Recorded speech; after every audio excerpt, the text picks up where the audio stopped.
तो दर्शकों को नमस्ते प्रणाम। मैं आपका अपना ठाकुर प्रखर सिंह और रात के 10 बज चुके हैं और कहानी का जो सिलसिला है बदस्तूर जारी है।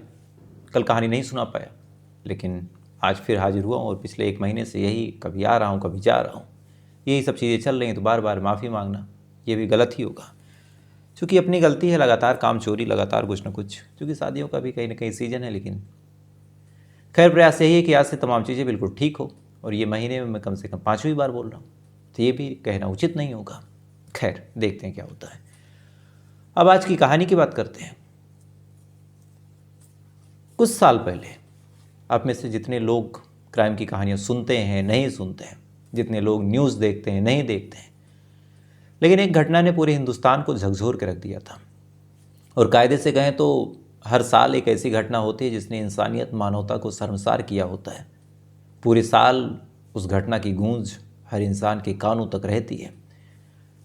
फिर नया साल होता है, फिर नई घटना होती है। कुछ साल पहले, कायदे से कहें तो 1 साल पहले, लड़कियों को मार के टुकड़ों में काटने का जो सिलसिला था वो चल रहा था। एक के बाद एक अलग अलग घटनाएं आती थी। उसके बाद इस साल कोलकाता केस ने पूरे भारत समेत पूरी दुनिया को ही हिला के रख दिया कि एक लड़की के साथ इतनी ब्रूटलिटी कैसे है। अब उस केस के पैटर्न पे जब कोई नया केस आता है तब थोड़ा सा और हैरानी होती है, क्योंकि हर केस के बाद हमारा इंसान सोचता है कि शायद ये आखिरी केस है, इसके बाद नहीं होगा। लॉ एंड ऑर्डर को मेंटेन करने की बात की जाती है, साथ ही कड़े कानून बनाए जाने की बात होती है। लेकिन हर साल कड़ी दर कड़ी ऐसे केसेस एक दूसरे से जुड़ते रहते हैं। और अगर सर्च कीजिए आप गूगल पे कि श्रद्धा लुक लाइक केस, तो हर 2 महीने पे एक ऐसा केस निकल के सामने आएगा। कोलकाता लुक लाइक केस, तो हर 6 महीने पे एक ऐसा केस निकल के सामने आएगा। और आज भी जिस कहानी के साथ आपके सामने हाजिर हुआ हूँ, इस कहानी में भी सेम श्रद्धा जैसी चीज़ें हुई। बस जांच पड़ताल और तफ्तीश का जो तरीका है वो थोड़ा सा अलग है। कहानी झारखंड की है। झारखंड में एक जगह लगती है खूंटी, और इसी खूंटी में एक गांव पड़ता है, जोरदाग गांव। कहानी इसी जोरदाग गांव में हुई एक घटना पे है। बात 24 नवंबर साल 2024, यानी आज से जोड़े तो कायदे से 5 दिन पहले की बात है। इसी गांव में 24 तारीख की बात है। अब चूंकि ठंडियां भी आ चुकी हैं, तो कुछ लोग अलाव सेकने के लिए एक दूसरे के साथ जुट के आग जला रहे थे। जैसे ही वो आग जलाते हैं, अचानक से उनकी नज़र बगल में एक कुत्ते पे जाती है। अब कुत्ते को देखते हैं, देखने के बाद उन्हें थोड़ा अजीब लगता है, क्योंकि कुत्ता किसी चीज़ को खा रहा था। इसी बीच किसी की निगाह उस चीज़ पे भी ध्यान से पड़ी। जब उस चीज़ को देखा तो थोड़ा सा मन विचलित हुआ। दिमाग में आया कि चलो पास से जाके देखते हैं, क्योंकि जो दिमाग में आ रहा था अगर वो चीज़ होती तो शायद बहुत भयानक बात थी। आंखों पे भी यकीन नहीं हो रहा था। लिहाजा ये तमाम लोग उस कुत्ते के पास जाके देखने की कोशिश करते हैं।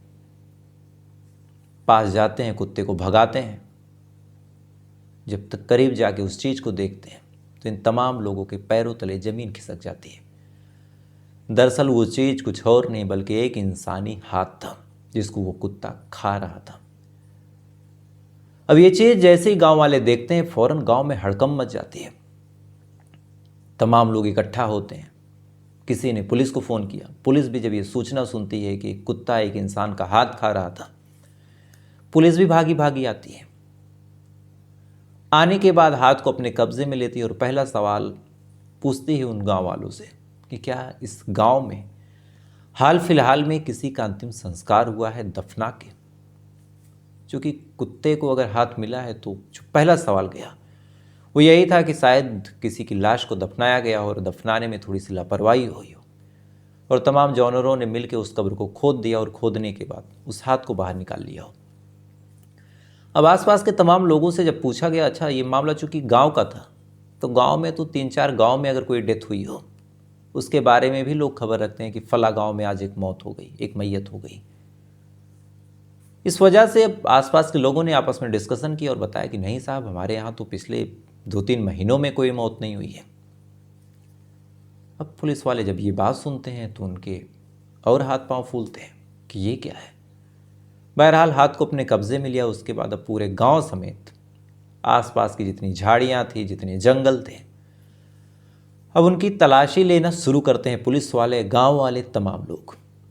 इधर हाथ को हॉस्पिटल भेजा पोस्टमार्टम के लिए, इधर पूरे जंगल की जब अच्छे से तलाशी ली तो घंटे 2 घंटे के अंदर ही एक पूरा कंकाल मिलता है, यानी एक लाश बरामद होती है। कई टुकड़ों में कटी ये लाश थी, जमीन के अंदर दफनाई गई ये लाश थी। बदकिस्मती कहें या खुशकिस्मती कहें कि हाथ गलती से बाहर निकल गया था और वही हाथ कुत्ता खींच के भागा था। फौरन उस गड्ढे को खोदा जाता है, उस लाश को जब बाहर निकाला जाता है तब पुलिस वालों ने जो मंजर देखा वो और भी रूह कपाने वाला मंजर था। दरअसल उस लाश के कम से कम 40 से 50 टुकड़े किए गए थे और 40 से 50 टुकड़ों को दफना दिया गया था। अब ये चीज़ जैसे ही पुलिस वाले देखते हैं फौरन मामला साफ हो जाता है कि शायद इसका कत्ल किया गया है। अब एक तो मामला कत्ल का, दूसरी जब लाश को देखा तो पता चला ये लाश किसी लड़की का है। दिमाग और पुलिस वालों को घूमा, साथ ही लाश के कम से कम 40 से 50 टुकड़े, और माथा ठकराने वाली बात। फौरन पूरे इलाके में हड़कंप मच जाती। इस घटना की गूंज तमाम गांव से होते हुए उस पूरे जिले में और देखते ही देखते पूरे राज्य में हो जाती है कि किसी लड़की को फिर से 40 से 50 टुकड़ों में काट के दफना दिया गया। क्योंकि पिछले 2 सालों में जो मैंने कहा कि ऐसी घटनाओं से जो हमारा अखबार है, जो हमारा मीडिया है, पटा पड़ा है। तो इसके बारे में जब खबर निकल के सामने आई तो फिर पुलिस वालों ने भी मुस्तैदी से जांच पड़ताल शुरू की और फिर से उस जंगल में सर्च ऑपरेशन चलाया। क्योंकि पहला सवाल यही था कि आखिर ये लड़की है कौन। जब सर्च ऑपरेशन चलाया तो खुशकिस्मती से एक बैग मिला। उस बैग को जब टटोला तो उस बैग में एक आधार कार्ड मिला। आधार कार्ड भी एक लड़की का ही था। इसके बाद अब उस लड़की के बारे में उस आधार कार्ड के सहारे डिटेल्स निकाली गई। उस लड़की का नाम क्या था वो मैं आपको अभी नहीं बता सकता, और न बताने के पीछे भी एक रीज़न है जो मैं आपको लास्ट में बताऊंगा। अब लड़की का जब एड्रेस निकाला गया तो पता चला लड़की भी इसी झारखंड के रांची के एक मालगो गांव है, वहाँ की रहने वाली एक 23-24 साल की लड़की है। फौरन पुलिस वालों ने उस लड़की की माँ से कांटेक्ट किया, माँ को बुलाया, टुकड़ों में कटी लाश को दिखाया। माँ ने बॉडी की शिनाख्त की और कहा कि साहब ये तो मेरी बेटी है। अब 24 घंटे के अंदर एक अच्छी बात रही कि कम से कम पुलिस वालों ने लाश की शिनाख्ती कर ली। लेकिन अब बड़ा सवाल ये था कि आखिर कातिल कौन है। अब पुलिस वालों ने जब जांच पड़ताल शुरू की तो सबसे पहले माँ से ही पूछा कि आपको किसी पे डाउट है। तब माँ ने एक बात बोली और कहा कि देखिए डाउट तो नहीं है, लेकिन एक लड़का था जिसका नाम था नरेश। नरेश मेरी बेटी से प्यार करता था और मेरी बेटी इसके साथ रहती थी लिव इन में। दोनों पति पत्नी जैसे बर्ताव करते थे एक दूसरे के साथ, और अगर इसको कुछ हुआ है तो एक बार आप नरेश से पूछिए। अब पुलिस ने कहा ये नरेश कौन है और वो कहाँ मिलेगा। तब जब नरेश के बारे में पता किया गया तो पता चला कि नरेश तो इसी झारखंड के इसी खूंटी के, इसे जरियागढ़ थाना के इसी जोरदार गांव का रहने वाला है। फौरन अब नरेश की तलाश शुरू हुई। तलाश करते करते, तमाम जगहों पे नाकाबंदी करते करते, लोकेशन खंगालते खंगालते फाइनली कल जाके नरेश को गिरफ्तार किया गया। जब नरेश को गिरफ्तार किया गया उससे बाद उससे पूछताछ शुरू हुई। शुरुआत में नरेश इधर उधर की कहानियां बताता रहा। शुरुआत में नरेश कहता रहा कि साहब मुझे कुछ नहीं पता, मैं बेकसूर हूँ, मैं निर्दोष हूँ। लेकिन धीरे धीरे जब पुलिस कायदे से पूछताछ करती है तब नरेश टूटता है और टूटने के बाद पूरी कहानी सुनाता है। और यहीं से फिर एक ऐसे कत्ल की खौफनाक कहानी निकल के सामने आती है कि हम लोगों की मजबूरी ऐसी बन गई है कि जिसका कत्ल हुआ आज हम उसका नाम भी नहीं ले सकते। ऐसा क्यों? तो पूरी कहानी जानिए। दरअसल इस कहानी की असल शुरुआत होती है लगभग 3 से 4 साल पहले। 3 से 4 साल पहले नरेश अपने नानी के घर गया था, झारखंड के रांची के इसी मालगो गांव में। नानी के घर गया, वहाँ पे काफ़ी टाइम तक ये रहने लगा। इसी दौरान गांव में ये घूमने उमने भी निकलने लगा अपने मामा के लड़कों के साथ, आसपास के तमाम दोस्तों के साथ। दोस्त भी उसके वहाँ पे बने। इसी दौरान इसकी मुलाकात वहाँ पे एक लड़की से होती है। लड़की भी इसकी हमउम्र थी, देखने में बेहद खूबसूरत। नरेश उसको देखता है, देखने के बाद फ़ौरन पसंद करता है। पसंद करने के बाद प्रयास करता है कि कैसे इस लड़की से बातचीत हो, लेकिन दूसरे गांव का मामला, ये बात करे कैसे। इस बारे में इसने अपने दोस्तों से कहा। दोस्तों से पूछा कि भाई लड़की कैसी है, उसका बैकग्राउंड कैसा है, नेचर कैसा है। दोस्तों से जब पूछा तो दोस्तों ने कहा कि लड़की का जो बैकग्राउंड है वो बड़ा अच्छा है। लड़की बड़ी डिसेंट स्वभाव की है, आज तक किसी से कोई बात नहीं, किसी से कोई बदतमीजी नहीं, इसके बारे में आज तक कभी कोई कंप्लेन नहीं। ये तमाम चीज़ जब नरेश सुनता है, सुनने के बाद बड़ा खुश होता है। ऐसे लगता है कि चलो कम से कम एक ऐसी लड़की से प्यार हुआ जिसका किसी से कोई अफेयर नहीं है, अब इसी से प्यार करूँगा, इसी से शादी करूँगा, तमाम ज़िंदगी की हसीन सपने देखने लगा। अपने दोस्तों से, अपने मामा के लड़कों से इसने मदद मांगी। उन्होंने कहा कि ठीक है, हम देखते हैं। फिर धीरे धीरे करके दोस्तों से लड़कियों तक बात गई, फिर सहेलियों से उस लड़की तक बात गई, फिर दोस्तों यारों ने बीच में पढ़ के इन दोनों की बातचीत करवाई। धीरे धीरे लड़की भी बात करने को तैयार हो गई। उसके बाद बातचीत होने लगी। कुछ टाइम बाद दोनों के बीच प्यार हो गया। नरेश पहले ही प्यार करता था, उधर वो लड़की भी हाँ कर देती है। अब नरेश अपने नानी का घर छोड़ के अपने घर पे आता है, लेकिन दोनों के बीच बातचीत हमेशा जारी रहती। दोनों हमेशा शादी की हसीन सपने देखने लगे। फिर दोनों के जहन में एक सवाल ये भी था कि भाई शादी करनी है तो कम से कम खुद को उस काबिल बना लें कि कुछ कर सकें। फिर जो लड़की थी वो भी अपनी पढ़ाई को जारी रखती थी, नरेश भी अपने काम को सीखता है। धीरे धीरे साल 2 साल गुजर जाते हैं। उसके बाद जो लड़की है उसकी तमिलनाडु में जॉब लग जाती है। इधर लड़की की तमिलनाडु में जॉब लगी, इधर जो नरेश है ये भी सोचता है कि अब मैं भी कुछ करूं। ये भी जॉब कर लेता है बेंगलोर में जाके। इस दौरान लड़की की भी जो पोस्टिंग है वो बेंगलोर में हो जाती है। अब एक शहर, दोनों एक दूसरे के काफ़ी करीब। इन्होंने फिर फैसला किया कि प्यार है, शादी करनी है तो एक साथ रहते हैं। फिर दोनों एक दूसरे के साथ बेंगलोर में लिव इन में रहने लगे। धीरे धीरे वक्त गुजरता चला गया, न कभी कोई लड़ाई, न कभी कोई झगड़ा, तमाम चीज़ें बिल्कुल ठीक चल रही हैं। दोनों बिना शादी के भी शादीशुदा ज़िंदगी को बखूबी निभा रहे। इसी दौरान इस लड़की का ट्रांसफ़र फिर से तमिलनाडु हो जाता है। और जब ये लड़की तमिलनाडु जाती है तो ये जो लड़का था ये वापस अपने घर आ जाता है कुछ दिन के लिए। जब ये घर पे आता है, इसी दौरान घर वालों ने इसके लिए रिश्ता ढूंढना शुरू कर दिया।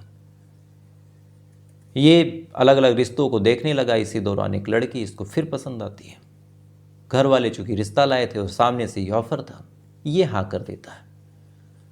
हाँ करने के बाद बड़े धूमधाम से ये फिर से अपनी शादी उस लड़की के साथ करता है। इधर गर्लफ्रेंड तमिलनाडु में परेशान, फ़ोन करे तो ये बताया कि घर पे बहुत काम है, बहुत दिक्कतें हैं, कुछ टाइम बाद मैं वापस आऊँगा तो तुमसे बातचीत करूँगा, तुम परेशान ना रहो। इधर ही अपनी शादीशुदा ज़िंदगी को आगे बढ़ाता गया। इसकी बीवी प्रेग्नेंट हुई, उसके बाद एक बेटे को भी जन्म दिया उसने। इधर पत्नी अनजान, उधर गर्लफ्रेंड अनजान, दोनों ही रिश्ते को बड़े बखूबी चतुराई के साथ ये निभाता रहा। और फिर जब पैसे कमाने की तलब लगी तो वापस से बेंगलोर आ गया। इधर लड़की भी अपने काम को छोड़ के बेंगलोर आ जाती है। अब दोनों फिर से लिव इन में रहने लगे। इधर पत्नी को इसने मना कर दिया कि बार बार तुम फ़ोन मत करना, मुझे दिक्कत होगी, डिस्टर्ब हो जाऊँगा। अब गर्लफ्रेंड के साथ रहने लगा, पत्नी से दूरी। लेकिन अब पत्नी है, आज नहीं तो कल, कल नहीं तो परसों फ़ोन करेगी ही करेगी। थोड़े टाइम बाद उसने फ़ोन ऑन किया। 1-2 बार तो किस्मत अच्छी थी कि इसने खुद फ़ोन अटेंड किया, लेकिन कई बार ऐसा होता है कि उसका फ़ोन आता। क्योंकि लिव इन में रह रहे हैं तो कभी कोई वॉशरूम में है, कोई किचन में है, कोई कहीं गया, कभी फ़ोन चार्ज में लगा है। तो ऐसे सूरत हाल में फिर धीरे धीरे उस लड़की को भी पता चल गया। लड़की को कुछ डाउट हुआ, उसने फिर पूछना शुरू किया, फिर इसने बात घुमा दी। तब उस लड़की ने कहा कि तुम मुझसे शादी कब करोगे, इतने दिन से हम साथ में, इतने दिन से लिव इन में। अच्छा, इधर लगातार चूँकि तमिलनाडु में कमाती थी तो ये पैसे वैसे भी उस लड़की से लेता रहा। धीरे धीरे अब लड़की को भी रियलाइज़ हुआ कि किसी महिला का फ़ोन भी आता है और ये मुझसे शादी करने के लिए कुछ हाँ वाँ कर नहीं रहा, पैसे भी लगातार मांग रहा है। तो फिर लड़की ने दबाव बनाना शुरू किया कि तुम मुझसे शादी कब करोगे। अब लगातार जब वो लड़की पूछने लगे तब इसको लगा कि अब मैं बुरी तरह फंस गया हूँ। इसके बाद ये उस लड़की को लेके कहता कि चलो घर। वहाँ से लेके निकलता है झारखंड के लिए। झारखंड से फिर वो खूंटी आता है। खूंटी में एक सुनसान जगह पे जाते हैं ये दोनों। वहाँ पे लड़की इससे पूछती है, क्योंकि इत्तेफाक देखिए कि फ़ोन आ गया था उस महिला का जिससे शादी हुई थी। जब फ़ोन आया और लड़की के सामने बातचीत करने लगा, तब उसने कहा कि ये कौन है। इसने बात घुमाई, लेकिन लड़के ज़िद पे अड़ गए। उसने कहा कि साफ साफ बताओ, नहीं तो फिर अंजाम अच्छा नहीं होगा, मैं चीखूंगी चिल्लाऊंगी। तमाशा होता देख इसने फिर कबूला कि ये मेरी पत्नी है, मैं शादीशुदा हूँ। तब लड़की ने कहा कि अच्छा ठीक है। पहले तो उसने काफ़ी गाली वाली थी, फिर उसने कहा कि ठीक है, तुमने मुझसे जितने पैसे लिए थे वो तमाम पैसे मुझे दे दो और मुझे मेरे गांव पहुंचा दो। अब गांव पहुंचा दो जब उसने बोला तो इसको तो बड़ा अच्छा लगा, लेकिन जब उसने पैसे मांगने शुरू किए, क्योंकि इसने कई लाख रुपए उस लड़की से ऐंठे थे इस दौरान, तब इसको लगा कि अब तो मामला फंस गया। इसके बाद ये उस लड़की को इसी जोरदाग गांव में लेके आता है, एक जंगल में जाता है। वहाँ पे इस लड़की के साथ ये रेप करता है। क्योंकि लड़की अब मना कर रही थी, कह रही थी मैं तुम्हारे साथ फिजिकल रिलेशन नहीं बनाऊंगी, क्योंकि तुमने मुझे चीट किया है, तुमने मुझे यूज किया। इसके साथ रेप करने के बाद उसी के दुपट्टे से उसका गला घोंटता है और बीच में पहले ये कहता है कि ठीक है तुम यहीं रहो, मैं तुम्हारे पैसे लेके आ रहा हूँ। लड़की बेचारी इंतज़ार करती रहती, इधर ये उसी के दुपट्टे से उसका गला घोंट के जब आता है तो कत्ल करता है। उससे पहले रेप करता है। कत्ल करने के बाद लाश को जंगल में छोड़ के चला आता है। चूँकि सेम गांव था, अपनी पत्नी के पास पहुंचता है, उसके साथ रात भर रहता है। फिर सुबह लगभग 4 से 5 बजे ये हंसिया, दराती, कुल्हाड़ी, ये तमाम चीज़ें और फावड़ा ये सब लेके निकलता है। लाश इसने पत्तों में ढक रखी थी। जाता है और फिर लाश के टुकड़े करना शुरू करता है। घंटे 2 घंटे में इसने 40 से 50 टुकड़े उस लाश के किए। 40 से 50 टुकड़े करने के बाद ज़मीन को खोद के ये लाशों को दफनाना शुरू करता है। लेकिन चूँकि जंगल की मिट्टी थी, पूरी तरह कड़ी थी और उसमें पेड़ों की जड़ें वगैरह थी, तो ये बहुत गहरा खोद नहीं पा रहा था। और यही वजह थी कि लगभग आधा फुट 1 फुट ऐसे ही खोद के इसने लाशों को दफनाया। दफनाने के बाद फिर ये जाता है नदी में और वहाँ पे नहा लेता है, तमाम चीज़ों को साफ़ करता है। साफ़ करने के बाद उन चीज़ों को अपने घर पे ला के छोड़ता है। उसके बाद आराम से पूरी ज़िंदगी जीने लगता है। 8 नवंबर साल 2024 को इसने कत्ल किया था। लेकिन धीरे धीरे चूँकि लाश जब सड़ने लगी तो उसकी दुर्गंध उस जंगल में फैली। जो कुत्ते थे, जो सियार थे और भी जो मुर्दाखोर जानवर थे, उनके नाक तक जब महक गई, तब उन्होंने उस लाश को खोदना शुरू किया। खोदते खोदते उस लाश को निकाला और सबसे पहले चूँकि हाथ निकला तो फिर किसी जानवर ने हाथ को बाहर निकाला। उसके बाद एक कुत्ता उस हाथ को लेके गांव में भाग के आके खाने लगा और यहीं से फिर कुछ गांव वालों ने देखा और देखने के बाद फिर पुलिस को फ़ोन किया। अब ये तमाम बयान जो नरेश भेंगरा है वो देता है। पुलिस वाले इन तमाम बयान को सुनते हैं, उसके बाद जाते हैं जंगल को, फिर से टटोलते हैं, तमाम सबूत इकट्ठा करते हैं, इसके घर पे जाते हैं, उस हथियार को बरामद करते हैं जिससे कत्ल किया गया था। उसके बाद अब चार्जशीट बना रहे, मामला कोर्ट में जाएगा, लंबी सुनवाई होगी। उसके बाद जब कभी सज़ा होनी होगी तो होगी। क्योंकि अभी तक न श्रद्धा वाकर केस में आफ्ताब को कोई सज़ा हुई, ना ही सरस्वती वैद्य केस में जो मनोज साहनी था उसको कोई सज़ा हुई। सरस्वती के वैद्य केस वही है जो मुंबई में हुआ था, जिसमें कुकर में वो मांस को लगातार उबाल रहा था, कुत्तों को खिला रहा था, इधर उधर फेंक रहा था। श्रद्धा वाकर केस से हम सभी परिचित हैं, उसमें क्या हुआ था। और उसके बाद एक एक करके कई सारे ऐसे केसेस आए थे जिसमें ज़ोरदार ये मांग उठी थी कि कड़ी से कड़ी सज़ा हो। बार बार ये कहा गया था कि हम नया कानून लाएंगे, 1 साल 6 महीने, फास्ट ट्रैक कोर्ट। तो आप सोच के देखिए कि फास्ट ट्रैक कोर्ट का ये हाल है कि साल 2 साल 3 साल गुजर गए, अभी तक सबूत इकट्ठे किए जा रहे हैं। और जहाँ ये मामला थोड़ा सा ठंडे बस्ते में गया, किसी न किसी कोर्ट में, चाहे वो आफ्ताब पुणे वाला हो, चाहे मनोज साहनी हो, ये तमाम लोग जमानत की अर्जी लगा देंगे और कहेंगे कि अभी कुछ सज़ा हुई नहीं है, तुम अपने मुकदमे को बाहर से लड़ेंगे, जब सज़ा होगी तो जेल में जाएंगे। अदालत भी कुछ शर्तों के साथ संभवतः बेल दे ही दे देगी, जैसे कह देगी कि आप राज्य छोड़ के नहीं जा सकते, देश छोड़ के नहीं जा सकते, आप पासपोर्ट आपका जब्त रहेगा। मामूली सी शर्तें, इसमें से कौन ऐसा होगा जिसको विदेश जाना होगा। सब बाहर से रख के अपना पैरवी करते रहेंगे। कुछ टाइम तक मीडिया का जब तक कवरेज है तब तक बात ठीक है, नहीं तो फिर इग्नोर हो जाएगी। तो फिलहाल ये एक फिर से नई कहानी थी झारखंड के खूंटी से जो निकल के सामने आई, जहाँ पे एक महिला को सेम तरीके से काटा गया। खैर फिलहाल ये थी पूरी कहानी, और इस कहानी के बारे में आपकी क्या राय है कमेंट कीजिएगा। और साथ ही ऐसी वीडियो देखने के लिए, ऐसी कहानियाँ सुनने के लिए वीडियो को लाइक करके, चैनल को सब्सक्राइब करके अपना प्यार जरूर दीजिएगा। तो आपसे फिर मुलाकात होगी किसी दूसरी कहानी के साथ। तब तक अच्छे रहिए, खुश रहिए। जय हिंद, वंदे मातरम।